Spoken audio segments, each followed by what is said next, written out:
This episode is sponsored by BetterHelp. The holidays are over, the decorations are down, and suddenly everything feels a little empty. It's normal to feel the winter blues after the holiday excitement. January, February, and March are by far my least favorite months of the year.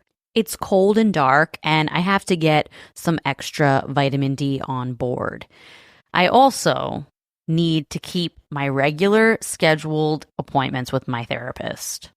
So if you're feeling that post-holiday funk, I definitely suggest you checking out BetterHelp because maybe it's time to talk. You might also be one of those people like me who makes New Year's resolutions and you get super motivated.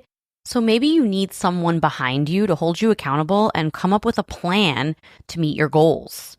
BetterHelp is super convenient, totally online. You have a therapist right at your fingertips whenever you need them. So head over to betterhelp.com/wifeofcrime1 to get 10% off your first month. That's betterhelp.com/wifeofcrime1 for 10% off your first month. So Russ, this week you told me that our episode was too short and I should research another case to make up for it. So that's what I did. I researched the hell out of a case that I have known about for a really long time, and I still can't believe that this actually happened. This is the case of the West Memphis Three.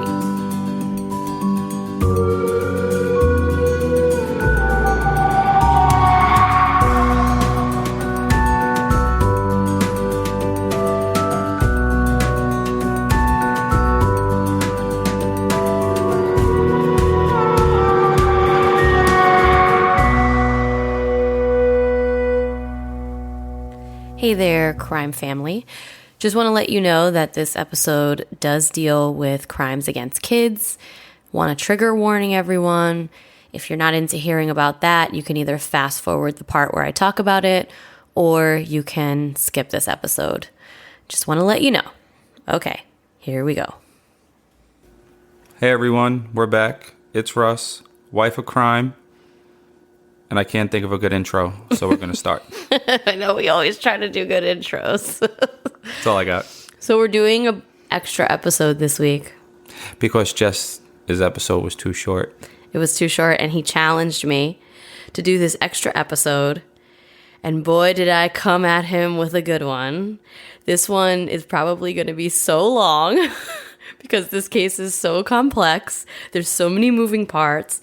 And this might either be a really long episode or we might have to two-part this one. So let's see how far it gets as far as time-wise, because there's a lot happening here in this case. Oh, geez, I just got out of work. I guess I'm doing overtime. All right, so let's see how long we go. But first of all, I want to tell everybody a quick story. I got a prank phone call today, and I haven't gotten a prank phone call for I don't even know how many years it's been. I used to do prank phone calls when I was a teenager, but I get this prank phone call today while I'm sitting here like researching this case by myself in the house, and it's this little girl's voice, and she says a bunch of creepy stuff. She like breathes heavy into the phone. We hang up, and before I hang up the phone, she tells me, "Have a horrible day." And I was so creeped out. Then she called me back 3 times, left me voicemails that were creepy. I played them for Russ. Her voice sounded weird. Creepy, right? So I got so scared, and I'm attributing it to my true crime obsession with all the true crime that I watch and listen to. A simple prank call from a teenager who was probably bored at home on a rainy day totally freaked me out. I wanted to call back because I like messing with people on the phone. I mess with the people that try to sell me solar panels all the time. He does. He really does. It's so funny. So anyway. Maybe we should call her and try to sell her a solar panel. The solar panel people annoy the crap out of you for some reason. It's so funny. Because they call me 6 times a day. They do. So anyway, when you're true crime obsessed, things that didn't bother you before really freak you out. That's what I've learned. I ain't scared of little girls. I don't know. Little girls' voices are creepy. You have to admit that message was creepy. It was. It was. Okay. So the case that I'm going to tell you about is the West Memphis Three. And this case is so complex. Like I said, there's so much happening here. But the main takeaway from this case and the main moral of the story is sometimes law enforcement gets an idea in their head, and society and the community gets this idea in their head, and they can't let go of it. And you end up ruining lives on all sides. There are 3 young child victims in this case, and there are also 3 teenage boys who went to jail, who were falsely accused, and ended up spending years in jail before they were exonerated. Yeah, sometimes it seems like I listen to a few cases or something. I do listen to podcasts here and there, and the police get so gung-ho on proving their idea and proving that they're not wrong, that they'll just stick to that first theory no matter what. Exactly. And it takes them down this long path, and they're so set on proving this point that they totally miss who the real killer is. And then there's never actual justice for the families. So, like I said, in this case, this was 3 small boys. They were all second graders. They were 8 years old. And Lucy keeps walking around and making tons of noise. Lucy, go lay down. Just ignore it.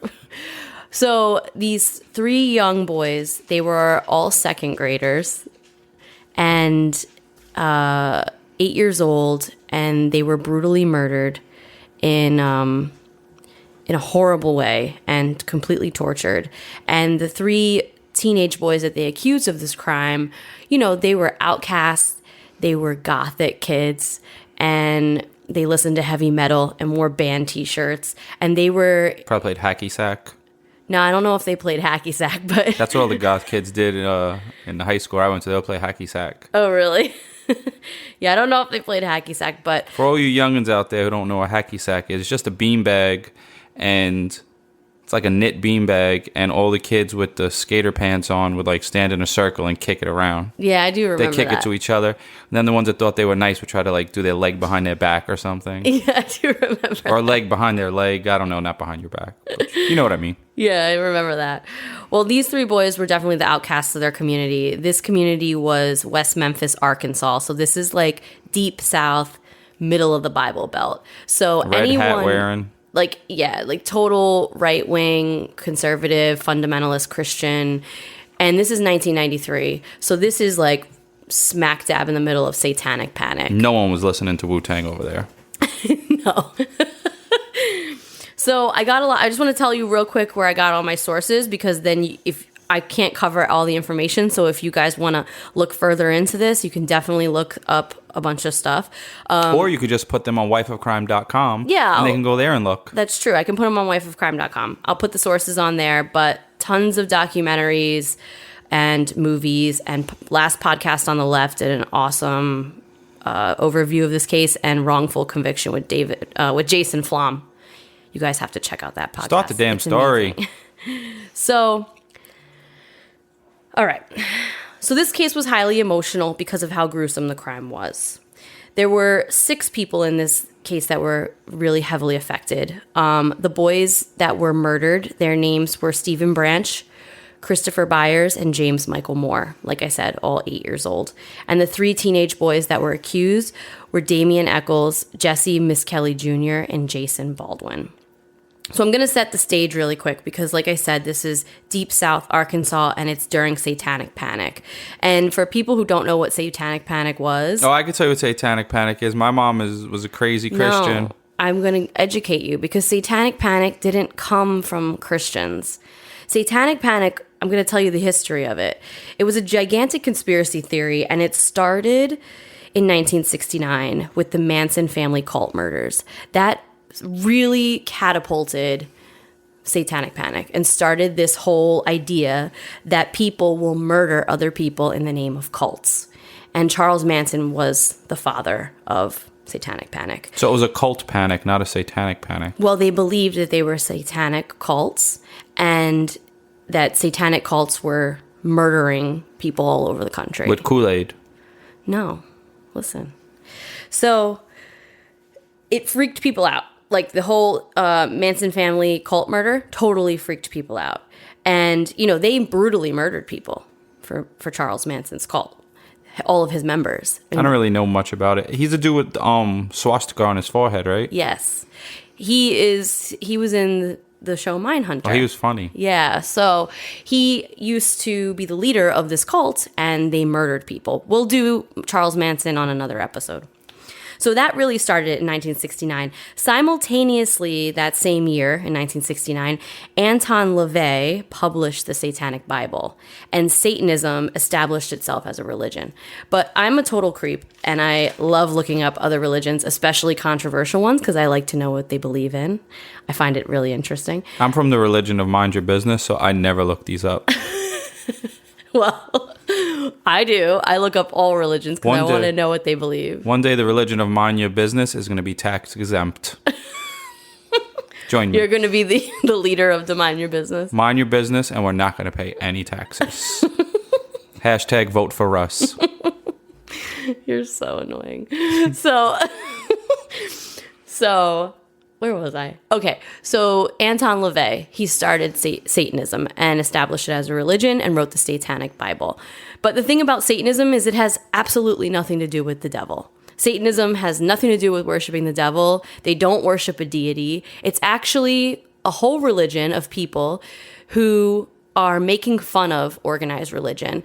And the Satanists believe that they should just be selfish and do whatever makes them happy, and you need to be self-aware and find your best life with the things you want. And that's really the basis for Satanism.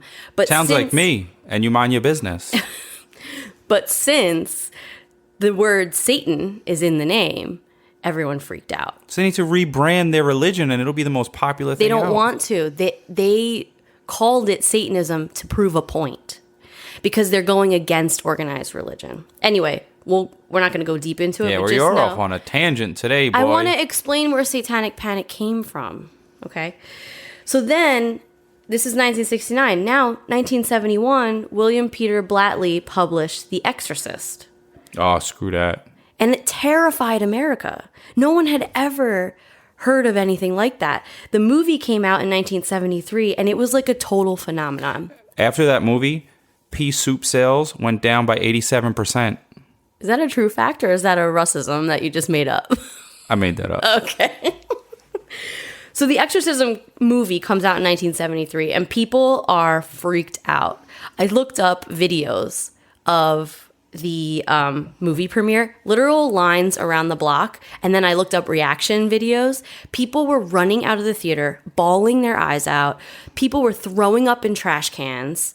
They were crying. They were hysterical. One lady passed out on the floor. People were apparently fainting in the middle of the movie. Like, this was a phenomenon, and it totally horrified America. Still bugged out, but those people are soft as pudding. Well, they'd never seen anything like that. And they promoted the movie as a true story based on a boy. Oh, they did. In Maryland. And they called him Ronald Doe. They still say it's a true story, but they really pushed that during the promotion of the movie. Wow. So that's 1973. Then you have all through the 70s, you have tons of cults. You have, the Jonestown, like you mentioned, with the Kool-Aid. 1,000 people killed themselves. Then you had all the serial killers. Ted Bundy, Ed Kemper, Zodiac Killer, John Wayne Gacy. And then you have David Berkowitz, who claims he was in a cult, killing all these people for the cult. Okay? So you have... There's online cults now. That's crazy, right? There are online But I don't want to go on a tangent. I just wanted to say that. I was thinking about starting one. The Mind Your Business cult. It'll be funny to mess with people. Then I'll be Rush Jesus. Ew, don't say that. That's sacrilegious. So so all this stuff is happening in the 60s, the 70s. Then you get to the 80s, and now law enforcement in our country is turning this into a thing. And they're actually making training videos. And my God. I watched the training videos today, and they were dead serious. They are training videos on how to spot satanic ritualistic killings and homosexuality. They put them together in the same video. They actually equated homosexuals with satanic ritual killings. You know how you could spot homosexuals? They're probably very well dressed. Like, I had 2 people at work the other day think I was gay. Well, Just because my suits fit. That's a compliment because your suits look good. You're clean. You look great. There you go. But to spot satanic people, what they look for people in black? No, the training videos were so stupid. It was like some guy in a mullet. I watched it earlier. He had a mullet, and he's like, Not gay. Guarantee. Mullet equals not gay. It's probably true. He had a mullet, and he was like, we're going to walk on here in this park, and we see a pentagram painted on the wall, and this is just showing that there's satanic work going on in here. Like, it was, like, so stupid. So the law enforcement was on this gung-ho thing in the 90s, and so bad that the FBI did a study in 1991 to see if this was actually really a thing. And not a single murder that they studied was actually connected to satanic cults, even to the point where a ton of people got exonerated because they were put in jail for these apparent satanic ritualistic killings, and none of them actually did it. I told you they need to rebrand their religion. Okay, but the whole point is satanic panic was a 30-year span of this idea and conspiracy theory getting embedded into the American psyche. And now this finally led us to our story. I wanted to give background information so people who didn't live during that time understand what satanic panic was. And satanic panic when I was a kid was when you go trick-or-treating, they always told you, like, check your candy for razor blades. We ate the crap out of that candy, and there was no razor blades. That was all lies. Well, no. That story actually has a reason, because there was someone who poisoned candy. Out of 1 million candies. Get out of here. Okay, so now I said all of that, and now we're here. I want you to put yourself in the shoes of this community. We are in the Bible Belt. It's 1993, okay? And satanic panic 1993. I forget the years sometimes. I have to, like, I know, that's why I repeated it. 1993. 1993. So our victims are Steve Branch, James Michael Moore, and Christopher Byers. So Stevie lived with his mom and stepfather, and he just got a brand new bike. And his friend, James Michael Moore, we'll call him Mike, because that's what everyone called him, he came over around 3 p.m. after the boys got out of school, and he asked Stevie if he wants to ride bikes and go out and play. So Stevie's mom had to be to work by 5 because she works a night shift at a restaurant. So she said he could go as long as he's back by 4:30. Okay, so she gave him like an hour and a half to go out, ride bikes, and play. And off they went. Staying fit. So Chris Byers, he came over to Stevie's house also to see if Stevie could play. But the other 2 boys had already left. So Chris hung out and watched some TV for a few minutes thinking maybe they'll come back. But they didn't, so he jumped on his skateboard and he went looking for him. So now the 3 boys were out riding around, riding bikes, riding their skateboard. And neighbors last saw them at 6:30 p.m. So they were supposed to be home at 4:30. He didn't come home, but the neighbors signed an affidavit, saying that they last saw them at 6:30 p.m. And this is on May 5th. So they would just be in bed. Well, yeah. If the neighbors saw them at 6:30, but they were supposed to be home at 4:30, they didn't make it home at the time they were supposed to. Yeah. So the neighbors saw them playing, riding bikes, and it seemed very innocent. The boys were reported missing by Christopher Byers' father, John Byers, at 7 p.m. Friends and family searched that night, but a thorough police search didn't happen until the next morning at 8 a.m., which I find crazy. We're not talking about 15-year-old kids. We're talking about 8-year-olds. These kids were very young. And I wonder what a thorough police search entails. Does it entail cruising around the block slow? No, it entails like full-on cops, dogs, like really searching. That was Jess's phone. So, yeah, it entails... My phone's on silent because I'm doing a podcast. Well, no, this wasn't my phone. It was my computer because we use my computer. So, anyway, police didn't start searching until 8 a.m., which, like I said, I find crazy and unacceptable, in my opinion. They were searching the Robin Hood Hills area of West Memphis, Arkansas. And finally, at 1:45 p.m., an officer named Steve Jones spotted a boy's black shoe floating in a creek. The creek led to this like drainage canal, which led to a ditch. And the area just so happened to be called Devil's Den, which is... This is like turning into the movie It. The creek, the sewers. Yeah, well, it gets crazy. So cops followed it all the way down, and they discovered the bodies of all 3 of the little boys. All 3 of the boys were stripped completely naked. They were hog-tied, their wrists to their ankles, with their own shoelaces. Their clothing was all spread around nearby, but 2 pairs of the boys' underwear were never recovered from the scene or anywhere. They could never find them. That was a creek. But that's terrible. Did you say what's a creek? I said it was a creek, so it could just floated off or something. Oh, yeah. But that's... I know, it's bad. So they had multiple lacerations all over their body. I like cases of killing adults better. I know. This one's sad on this part, but yeah, we'll get past this. I won't talk about the actual, crime scene anymore past this point. But I just want to give you an idea of why the community was in such an uproar. So all 3 boys had like multiple cuts on their body, but Christopher Byers, he had it worst of all. He was mutilated. His genitals were mutilated, and they found drugs in his system. He was prescribed Ritalin because he had ADHD, but he also had an anti-seizure med in his system called Tegretol, which he wasn't prescribed. But what does that do something to you if you take it and you don't have seizures? It can, but I think more the point was, why was this one boy mutilated and had a drug in his system? I think maybe he was fighting back. That was like a weird thing, because the other boys, like all the rest of it was similar besides that. So that kind of stood out for people. Damn. Yeah. So if you can only imagine, these tiny little innocent babies This stuff makes me angry. Are found this way. Exactly. And the whole community was in an uproar. This was crazy to them. Like, this was a small town in the South. So for something like this to happen, it caused so much panic, and the community went nuts. Police were under intense pressure to find the killers. Did they have DNA in 1993? So there was DNA found at the scene, but DNA evidence collection and testing wasn't quite advanced enough to like really... Oh, preserve it. Let's test it. 23andMe, hit me up. We got you. Just wait. You gotta wait for the story to finish. Don't hit me up. Why'd I say that?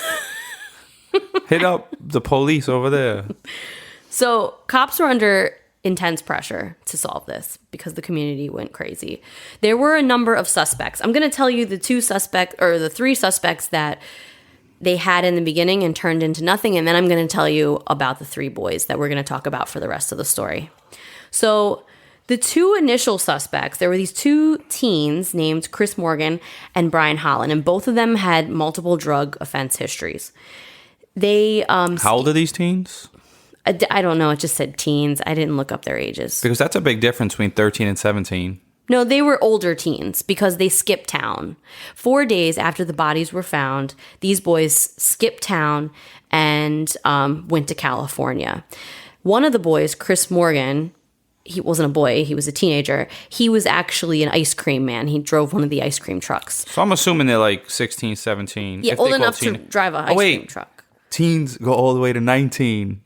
They go to 18, Shit. 19, yeah. Why did I say 17?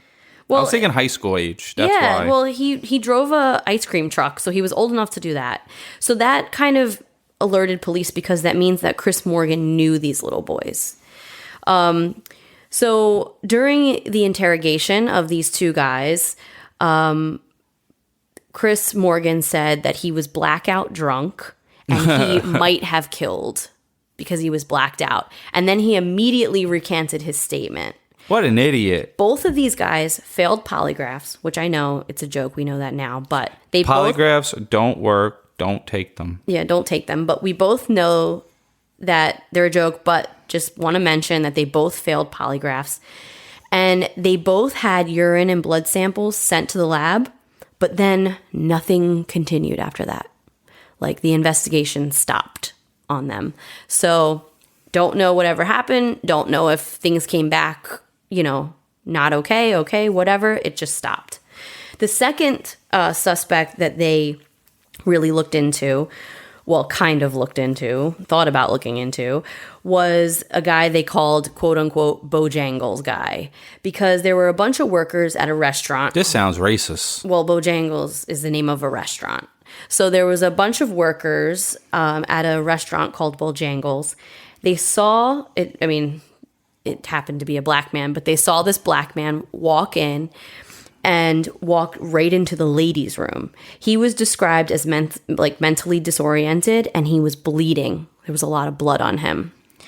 He rubbed against a stall in the ladies' room, so there was blood on the stall, and then he just walked out and left after he got out of the bathroom.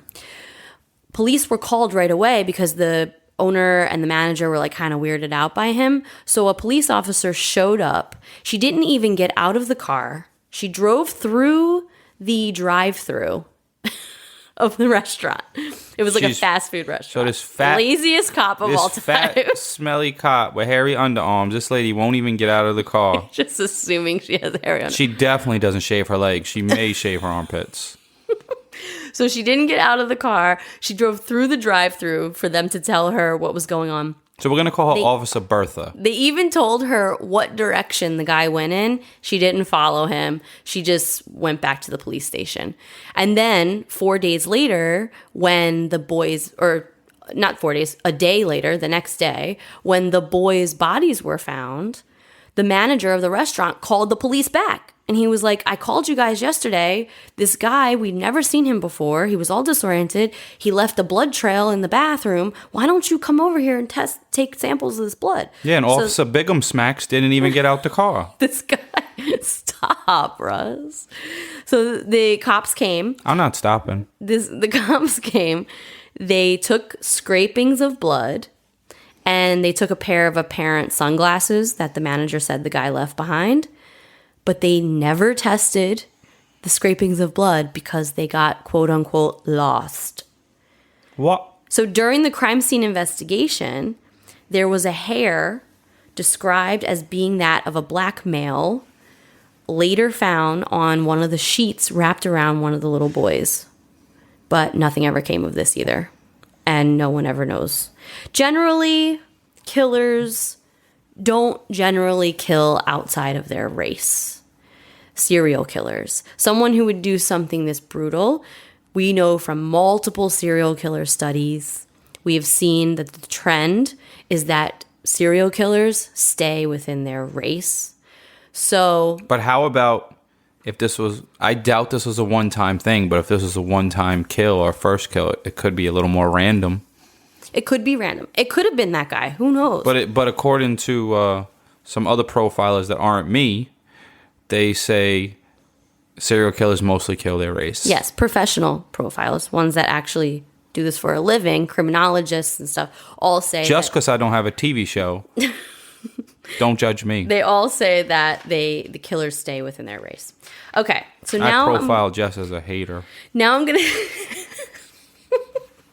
shut up. Haters gonna hate. I'm not a hater. You've been profiled. It's too late. So now I'm going to tell you about... We're going to change her Instagram name to Just a Hater. Now I'm Look her up. Oh my God, stop. Now I'm going to tell you about the 3 teens accused in this crime. Okay? Here we go. This is the West Memphis Three. Jesse Miskelly Jr. is our first guy. He was a 17-year-old kid. He was intellectually behind. He was described... He rode the cheese bus? Stop. He was described as being kind of like a Forrest Gump type. Okay? So not necessarily mentally handicapped or disabled, but just a little slower. His IQ was lower. He had the IQ level of like a probably 5th grader, and he was 17. Well, that's enough. So he was like very childlike. He like would, at one point he was making a racetrack in his backyard because he wanted to be a race car driver. Sounds like fun to me. 70. I'm with it. So he just was a little slower. And he was 17 years old, but he used to get in lots of fights, and he was known for being a fighter because he was bullied. He was only 5'1". The kids on the cheese bus were always the strongest. Okay. So he was only 5'1", He got bullied a lot. And so he had to fight because he was always on the defense. Okay. Don't get bullied. That's what I'm talking about. Yeah, he was a strong kid, but that's something he was known for. And, you know, in any case like this, if something comes up against you, they're going to use anything they can against you. So, of course, they use his temper and his fighting against him without explaining the fact that he got relentlessly bullied for being incredibly short and being on the Sounds like he wouldn't have it. side. Like you would bully him and he'll punch you in the face. Well, Jesse was also a kid that the community really trusted. He babysat a lot of the kids in the neighborhood. He was just like always around. He mowed lawns, and like everybody knew him, and no one ever thought that he would do anything like this. I don't care what the community ever thinks. I've heard that story before. So No. that gives no validity to him not being a killer to me. Okay. So that's our first kid, okay? Our second kid is named Jason Baldwin. And Jason was a typical outcast type. Not quite a goth, but he just wore like heavy metal band t-shirts, like Metallica t-shirts and AC/DC, Like you, he shopped Guns at N' Hot Topic. Roses. Yeah, probably shopped at Hot belts. Topic. The wallet with the chain from the back pocket. Yeah, he and was like stuff. one of those kids. He wore like cargo pants or like combat boots, but he wasn't like full blown goth. He did have a crazy mullet. I have to show you this kid's mullet. It was like on point. I gotta look that joint up. I'll show you a picture of his mullet. It was like really good. What's his name? Jason Baldwin. Okay, I'm gonna look it up. Okay. He had a crazy mullet, and he was honestly a pretty good kid. He got decent grades, and he wasn't a bad kid. He didn't get in a lot of trouble. And then his best friend was a kid named Damien Eccles. And this Damien Eccles is the main character in our story of the West Memphis Three. So Damien Eccles, he was the poorest of the three kids. His family... Yo, that mullet. It's a good one, right? Wow, you need to look that up. So when I used to work at bars, whenever someone would show me an ID with a mullet on it, I would always give them their first drink free. Really? Yeah, I don't, because it was amazing. Wait till you see the mullet, the haircut on the other dude. Did you see the haircut Yeah, on the other dude? on Jesse Miss Kelly, he has like the shaved sides. He had like a hip hop mullet. He did. He had like the lines on the side of his head. Look that up, everyone. Well, I'm Jess gonna will put post it the up. pictures. Yeah, they'll see it. You see that? I know. I looked at. I know everything about the story already. You're not surprising me. But I'm gonna put it on Instagram and on the website. I'll put tons of pictures on the website. too. Okay. So Jason Baldwin, the kid with the really cool mullet, he was We're gonna call it a swag mullet. with the swag mullet. He was best friends with the main character in our story, Damien Eccles. So Damien Eccles was the poorest kid of the three of them. He and his family lived in intense poverty for years. Like when I say intense poverty, I mean a shack with dirt floors in the middle of a farm with damn no dirt. running water, no electricity. Like intense poverty, okay? He was in and out of trailer parks and just, was super poor. And this kind of made him even more of an outcast than he already felt because Probably got made fun of. he got made fun of for being poor. All three of these boys lived in a trailer park, so they were considered like trailer park trash. And kids, they were outcast type of kids, so kids looked at them some type of way. And Damien was 18, and one of the ways that he combated all of this, being made fun of and bullying is he became gothic because his way of dealing with it is, I'm not getting made fun of. I'm just going to scare everybody. I'm going to make everybody think that I'm scary. And that's kind of my way of handling being made fun of. That was so like he used a to defense mechanism. Exactly.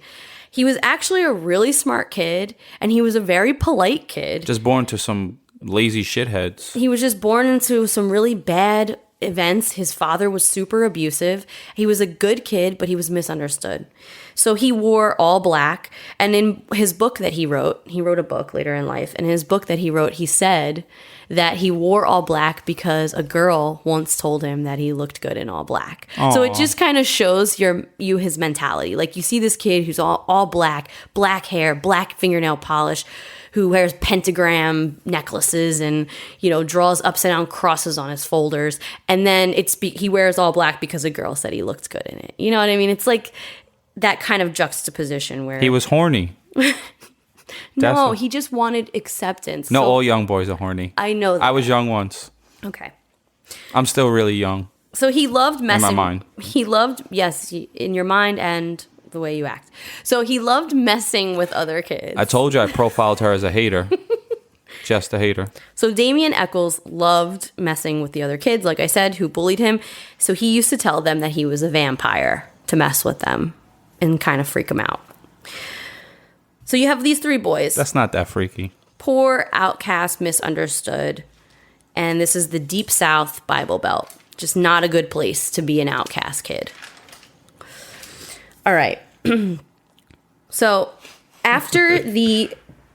What? Your throat clearing cracks me up. I had to throat clear because I was like transitioning to a new part in the story. So after this, the police investigated these other, what are they called? Why am I brain farting? After the police investigated these other people that they thought were responsible possibly for the crime. Other Bojangles suspects, thank you. Bojangles and the other two teenagers. But they didn't really investigate them because they lost all their DNA and stuff. That's true. They kind of just half-assed it. The deputies were lazy. So there was a guy who was a juvenile probation officer. His name was Jerry Driver, and he actually played a huge role in this. Sounds like a porn star name. Jerry Driver.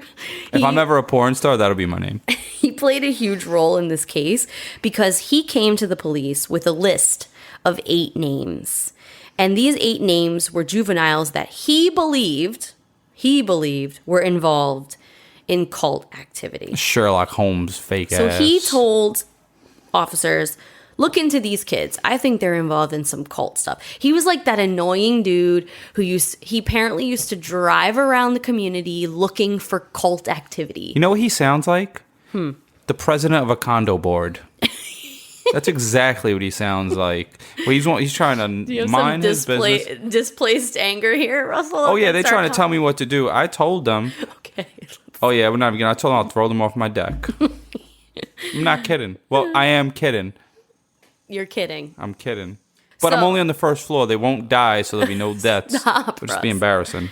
Okay, so this guy, Jerry Driver, used to drive around looking for cult kids, and he was a juvenile probation officer, so he had a list of 8 names. He gave it to the police officers in West Memphis, and they started looking into these 8 children, or 8 teenagers that he said were involved with cults. Now, the police ended up narrowing in on these 3 boys because of interviews with other teenagers and pretty much hearsay. Detective McLovin over here. So all the police just started having a feeling, quote unquote, that there was cult-like overtones in this crime, and they decided to focus their attention on Damien Eccles.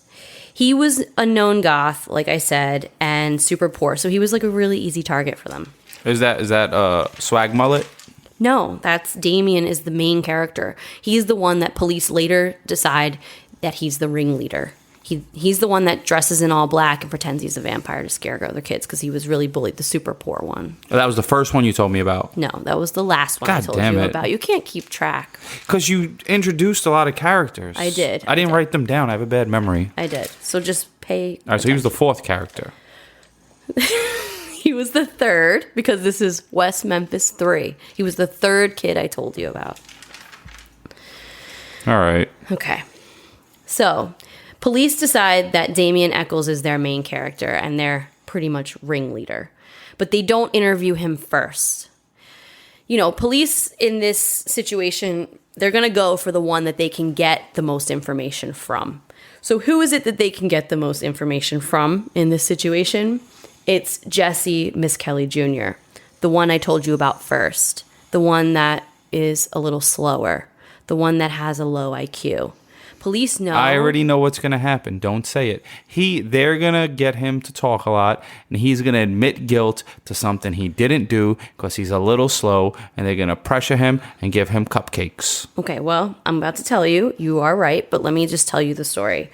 So his IQ was around 70, which is pretty low. Like I said, like at a third to fifth grade level. Maybe even lower than that, to be honest. He was questioned without a lawyer and without any parents for 12 hours. 47 minutes of those 12 hours were recorded. Is that legal? Well, when cops do it, I guess they just make it legal. Look at When They See Us or the Central Park Five. That happened to them. They were questioned with no parent and no lawyer for hours and hours and hours. Because kids are dumb. You can tell them, like, all right, if you say this, we'll just let you go home. And they're like, all right, I did it. Leave me alone. I want to go home. And that's exactly what they did to him. So like I said, only 47 minutes of this interrogation was recorded. And it wasn't recorded until 6 hours into the questioning. So no one has any idea what these cops told him for the first 6 hours. Apparently, the beginning of it, the whole time in the beginning, Jesse said that he had been denying any part. He kept denying it. He kept saying, I don't know what you're talking about, whatever.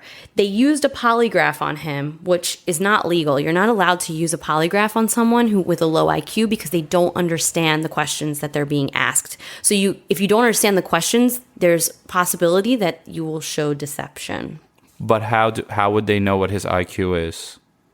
They know when someone is slow and doesn't understand. Don't assume my IQ. No, it's not about that. You can tell when someone is intellectually slower and don't understand the questions you're asking them. That's true. So they gave him a polygraph even though they shouldn't have. They actually told him, because polygraphs were new at this time. This was newer technology. They actually told him that polygraphs connect directly to his brain. And they know exactly when you're lying. They made it seem like this new technology goes into his brain and that when he lies, the polygraph machine could tell. So they kind of convinced him that this machine was smarter than it actually was. And he believed it. Maybe these cops were dumb and that's what they actually thought. No, they did it. They just did it to lie to him. Okay, so I think the cops were dumb and thought that. It's not. No, that's not it. So, okay, so they kept tell us the truth. You were with Jason and Damien. Tell us what you witnessed, and we'll let you go home. That classic, we'll let you go home. A slow kid that they're going to say it to go home.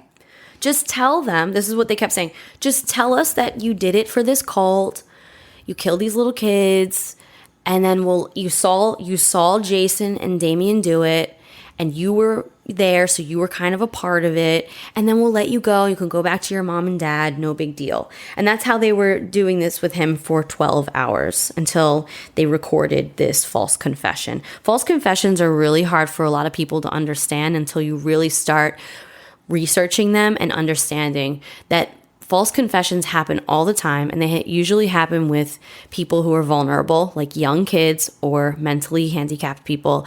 And cops are really good at convincing you that, or convincing someone in that situation that they'll be let go.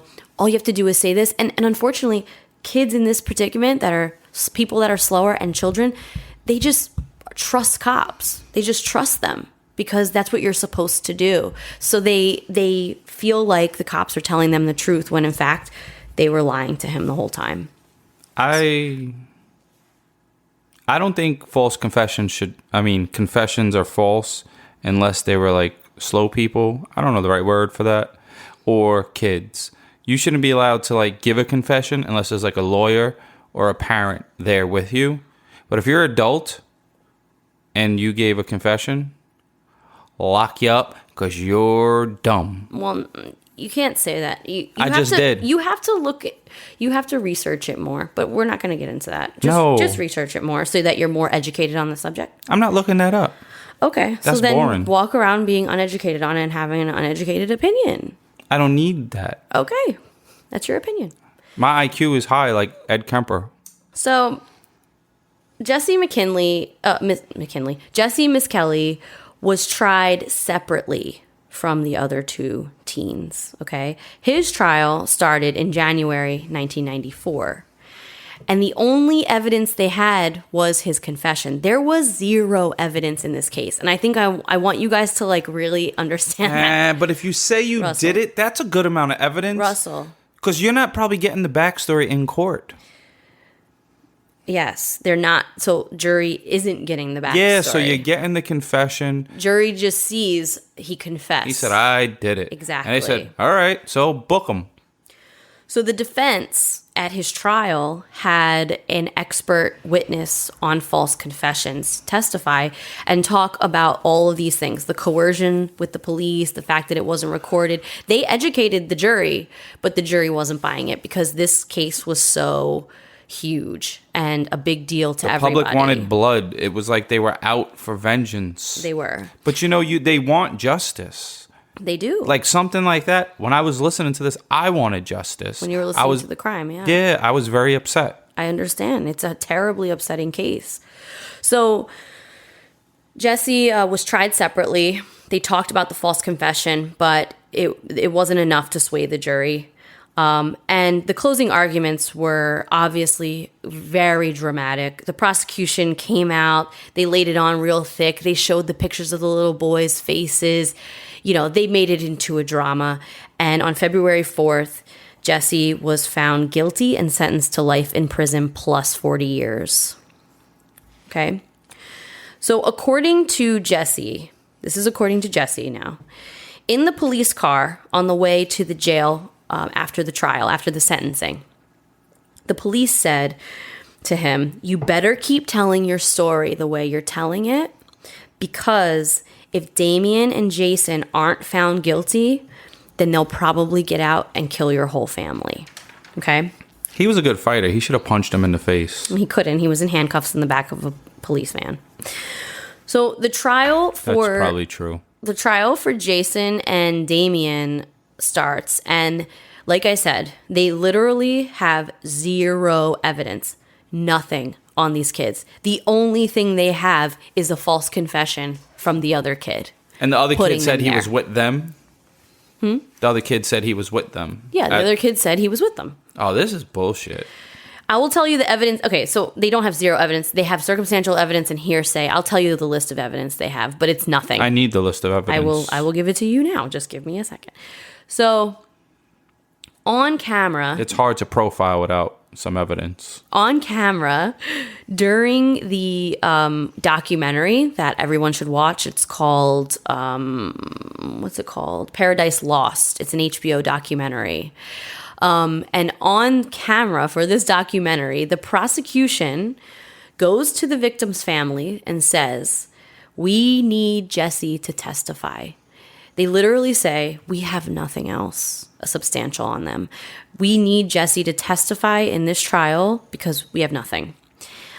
So in order to use his testimony, they had to offer him a plea deal. They offered Jesse a plea deal. And they said that they would reduce his sentence if he would testify against these two guys. And remember, like I said... He's already saying yes to everything already and doing whatever they want. Listen, these two... I am listening. Let me talk a little bit. Okay. Sheesh. Hashtag let Russ talk. We're going to make this trend. So they offered him a reduced sentence. But in the end, he said no. He wouldn't testify against them. Because he said, I've been lying and I don't want to lie anymore. The cops scared me. I thought that I had to lie, but I'm not lying anymore and I'm not testifying against them. Respect. And for someone who was coerced into so much and then he ain't that dumb. Found guilty of sentenced to life plus 40 years, and they offered you a reduced sentence. I think they offered to take like a significant amount of time. I think they offered to just put him in jail for 40 years. That's a long damn time. 40 years is better than life plus 40 years. He would have. You only got one damn life. He would have had 40 years, and he's only 18. He would have gotten out before he was 60. Well, and you probably get out in like 30 or something like that. Yeah, for good behavior, whatever. So, but he's like, screw that. What am I going to go back to, the dirt floor? I'm not telling. Well, he wasn't the kid with the dirt floor. Damn it. So anyway, he didn't testify against them, and that was pretty noble, in my opinion. So let me lay out. My memory is shot. It's really bad. So let me lay out all of the evidence in this case. Are you ready? Are you paying attention so you can hear what they had against them? It's pretty nuts. Go ahead. Evidence number 1. A few little girls overheard them talk about it at a softball game. This is like big testimonies, okay? This is like gripping testimony. Little girls heard him if they talking really about heard it it at a softball game. If they really heard it. Number 2. Oh, wait. Number 1 is goth kids don't play softball. So this is wrong. I don't know who was actually playing softball. Well, I'm telling you, goth kids don't play softball. Okay, so that was number 1 evidence. Number 2, they found fibers from a red material and a green material. The way they found these fibers at the crime scene, the way they linked these fibers to Jason and Damien were this. They said that the red fiber is from Jason's house because his mother owns a red bathrobe. Who doesn't have a red shirt? Exactly. The green fiber... I blame it on the Bloods. ...was from Damien's house because his brother had a shirt with a green monster on it. They're not, and this is serious. They're not joking. They're not joking. Because this is funny. Like, this is like a skit against them. Of, like, if we did a skit on YouTube of bad detectives, this would be it. Exactly. There was 0 DNA found at the scene. I mean, there was DNA found at the scene, but they tested it and it was not their DNA. No touch DNA. And although sperm was found at the scene... Sperm was found at the scene. It wasn't able to be tested because of technology or whatever. But did they stash it for later? Yeah. So just wait. So the prosecution brought in a cult expert, quote unquote. There's no such thing. So this guy who had a doctorate degree from an online university. University of Phoenix? It was an online university. I'm not even kidding. I don't know what it was called. You buy those. So he had the defense attorney went in on him. He had a online university doctorate degree, and he was apparently a cult expert. He brought in Damien's quote unquote journal, which is actually this book that Damien had written like quotes from music and stuff like that. And he like tried to analyze these quotes that he wrote. It's like analyzing dudes that rap about drugs that never sold drugs. Shut up. Exactly. So Damien's defense attorney attempts to debunk the expert, and he really does discredit him. He pulls out this like brochure of this college he apparently went to, and he was like, don't you just put your credit card up and get a diploma? Like what, and tries to discredit him. That would have been fun to rip him. I like making fun of people. Well, it's funny to watch. You can watch it on the thing. I'll watch that. But the jury wasn't buying it. They believed this cult expert.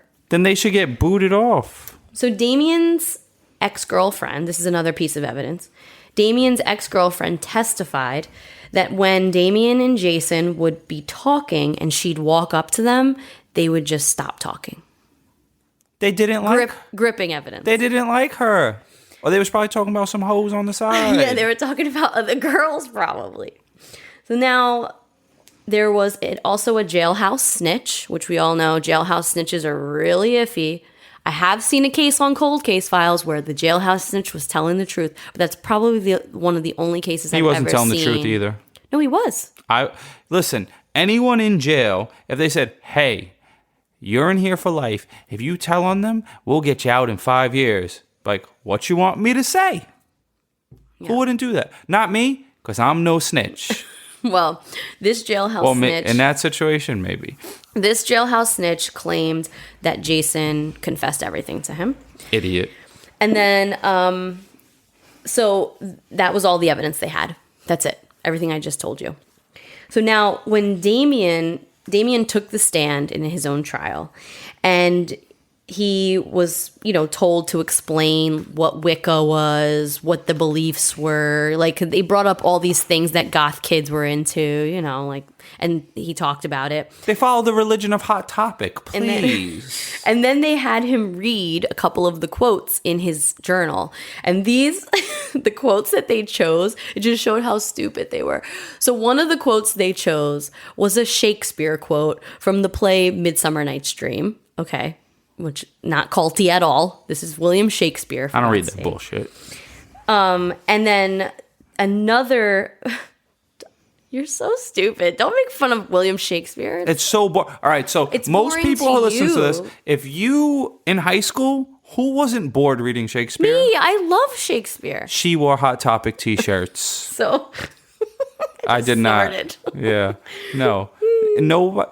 Thou hath You're not. too cool for school, Russ. We know. You're too cool. Russ hath not read Shakespeareeth. So anyway, the two quotes that they chose, it just shows how dumb and out of touch these people were, these prosecutors were. Because the two quotes they chose were a William Shakespeare quote from Midsummer Night's Dream, and the other one was a quote from Metallica, from a Metallica song off of their album And Justice for All, which is so funny because when Damien was asked about it, he told the quote, and then he was like, yeah, this is a Metallica quote from their album And Justice for All. It's about how horrible our justice system is. Bars. So he was like ripping them. So they offered Jason Baldwin a lesser sentence, a way less sentence also, to testify against Damien. Like, they focused in on this kid, Damien. They really wanted him to pay. Snitches shouldn't get less of a sentence because that doesn't make sense. Well, why wouldn't you? Like, you're incentivizing someone to tell even if it's not true. And they even on the other flip side of it, you're incentivizing someone who could have been the actual killer. You're going to give them a lesser sentence. Yeah, to tell on an innocent person. Yeah. So Jason Baldwin was offered this lesser sentence if he would testify against Damien and say that he was the ringleader. And he said no, he wouldn't testify against him. Wow, these dudes have so morals. These boys were loyal, and Were they friends? held their ground. Jason and Damien were best friends, but Jesse, the first kid I told you about, he wasn't friends with them. He was just acquaintances. He just knew them. Okay. So the jury deliberated, came back and found Jason in prison for life. He gave him 3 consecutive life sentences, and they sentenced Damien to 3 death sentences. It's bullshit.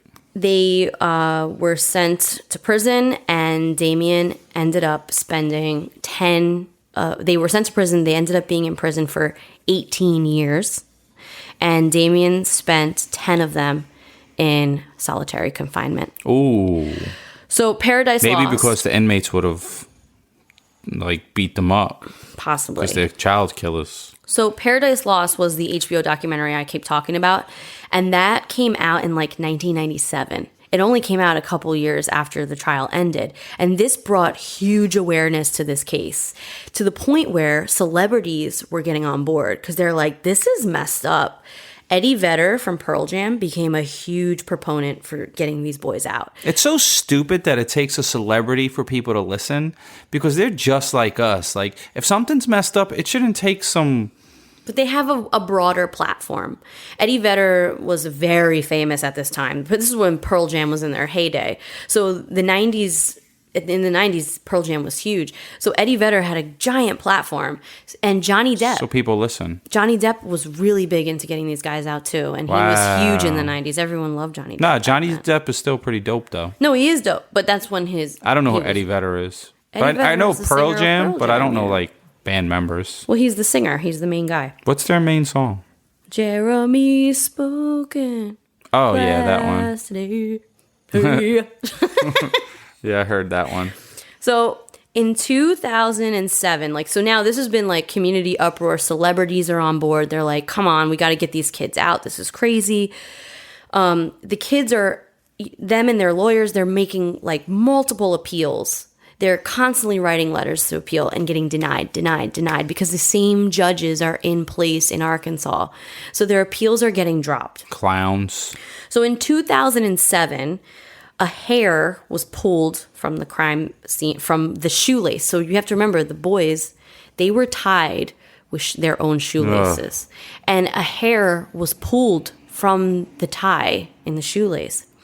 The hair was tested, and it didn't belong to any of the 3 boys, okay? And so this really got people like, okay, well, this should be something that would have been the killers. A hair on the piece that they tied their hands and feet with, on the string they tied their hands and feet with. But the hair was incredibly similar to Stevie's stepfather, Terry Hobbs. So... What? Wait, well, similar? Like, what does that even mean? A lot of us have similar hair. You're right. Because I ain't having that. They didn't have the root, so they couldn't test the root. Yeah, let that... Similar to nothing. But I'm just telling Get you outta here. what people said. That's what I say. So Damien ended up getting this powerhouse legal team because he kept getting denied on appeals. So he, with all the celebrity like outcry and the celebrities making awareness, this powerhouse legal team took this case because they were now, like, we're gonna win this. Yeah, now it's a high profile case, and if the glove don't fit, you must acquit, and now you're gonna be famous and get all the cases for the big monies. So it included DNA experts and even our boy, Johnny Cochran. John Douglas. Oh. The profiler. John Douglas. Oh, I thought you were going to say it included Johnny Cochran. No, John Douglas. No, I mean as like the lawyer. No, I don't remember the lawyer's name, but it was a gigantic legal team, and it included John Douglas, our FBI profiler. He's not our. Well, the one we talk about all the time, and the one that we read his book, and the one where we watch his TV show. Yeah, but this podcast is sponsored by Russ, the profiler.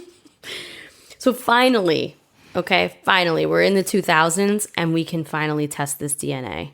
So they take all the DNA found at the crime scene, they test it, and it matched nobody. None of the boys. It didn't match the victims, and it didn't match any of these boys found. Wait a any of these minute. Accused boys. Some of the DNA at the crime scene had to match the victims. Their DNA's all over the damn place. I'm talking about the there was DNA found. Okay, but there was DNA found that wasn't the victims, and it wasn't the West Memphis Three boys that were accused. Oh, so it was different from them. So whose was it? Okay. Test it. They did, but not everybody's in the system. So I'm not in the system. I've never been booked. So you can't find my DNA anywhere. I've been booked, but I've only been fingerprinted. Oh, so maybe then... Not real crimes, just like dumb stuff like, you know. You don't have to explain yourself to nobody, Russ. So there were a few things that they appealed on. They appealed on this DNA evidence, jury misconduct, because apparently the jury foreman in this case was in cahoots with the prosecutor. They would call and talk to each other at night on the phone after the trial, and then the guy who led the jury would go into the jury room with the jury members and bring up all these other points. So shouldn't the prosecutor be prosecuted for this? Isn't that illegal? Here we go. Are you ready for the kicker? In August 2011, the West Memphis Three entered Alford pleas. An Alford plea is a very rare thing in our justice system. This is what it is. It's essentially you are pleading guilty to a crime, but you're asserting your innocence and you're let go. You're pleading guilty and innocent at the same time. And this is the reason. That's an oxymoron. Exactly. Do you know what an oxymoron is? I do. I had to test her. She always tries to say I'm dumb. And be like, do you know what that is? Shut up, Russ. So an Alford plea is a guilty and innocent plea at the same time. And it's really weird and really rare. But it's like, let me go. But the reason we have it, the reason we have it is because now these kids, these guys, these men are out of jail and they're free. But the justice system, because they're still considered guilty and this case is still considered, quote unquote, air quotes, closed, the justice system will never be held accountable for the 18 years of injustice. So they're not going to get no bread. No. Bread equals money. They get no payout. What? They get no nothing. But they just want to get out, so they're like, all right, I'm out. Exactly. And that's what an Alford plea is. It's so that It's so that the justice system doesn't have to be held accountable for their wrongdoing and the case can remain closed. And this is unfortunate for everybody in this case. This is unfortunate for these 3 little boys who were brutally tortured and murdered, and we to this day don't have anyone paying for it. And I feel like in this case, no such thing as Alfred plea. If you're innocent, you're innocent. well, there is such thing as an Alfred plea, and it got these guys out of prison. And one thing, when I become president, I'm getting rid of the Alfred plea. I watched an interview. Or the mayor, I don't know. I watched an interview. You're so stupid. I watched. You got to start somewhere. Interview with Damien Eccles, and he said, someone asked him, was taking the Alfred plea hard for you because you're still kind of saying, who cares? He just wants out. You're getting out, but no one's ever going to pay for what they did to you. Yeah, give me money because now I can't get a job. Exactly. Because now I'm still stupid. So no one's ever going to pay for. I mean, when he got out, he didn't know what a cell phone. We're talking from 1994. He got out in 2011. Jess just learned how to use apps like last year, by the way. She don't know how to update them or nothing. Whatever. So he got out and he was lost. He had no money, but he was just happy to get out. And he said in this interview, he was dying. He was on death row at the time. Oh, so he could get out. He got to go because he's going to die. The other dudes? No, they got out too. What's your other... Like, there got to be another way to fight that. There has to be another option. There isn't. When you sign that. No, but Alfred if you don't plea, sign it, can you be like, I'm innocent, get me out, and give me money for taking my life? No, Russell. These dudes are probably like bums right now. You have to. They're probably homeless. You have to. They're not. They're not actually. They're doing quite well. But Damien actually is doing really well because he wrote books and he. About his story, and he ended up making money off of that probably. So that was good. He's done tons of interviews. I'm sure he made money off of those. But, they spent 18 years in jail. And when you sign an Alfred plea, you're just getting out. That's it. That's all you get. And unfortunately, there are many people in our jails that are innocent. I would take... There are so many. There's a lot of guilty people. Don't get me wrong. But if you listen to the podcast Wrongful Conviction with Jason Flom. Yeah, but if you listen to that, you think everyone's innocent because they're doing a whole podcast of innocent people. Yeah, so but it's you're good on the to whole know nother about. spectrum. People need to know. People need to know these important things. Number one, cops are legally allowed to lie to you. That's something bullshit. that the general public does not know. That the police are legally allowed to lie to you. It's a Supreme Court made it a ruling. They can lie to you about anything. Number two, as soon as you get questioned, even a little bit, don't think, oh, I'm innocent, nothing can happen. No, you lawyer up. Don't say a word. You lawyer up even if you're innocent because what you say can and will be used against you in a know court what you of say? law. If a cop says something, you say, eat a dick. I need a lawyer. No, you don't. That's what I would say. But you you say don't eat a say dick. the first Because part. they can't say he said eat a dick. That means he's guilty. I know, but That's that's what just I'd say. unnecessary. Yeah, no, don't Be lie to me. quiet. I could think of many more insults. Well, it doesn't matter. They're allowed to lie to you. But if I legally. do, Jess is going to give me more dirty looks and raise her hands because they were just in the air. So anyway, this is the Say case that. of the West Memphis Three. And like I said, it has a lot of moving parts.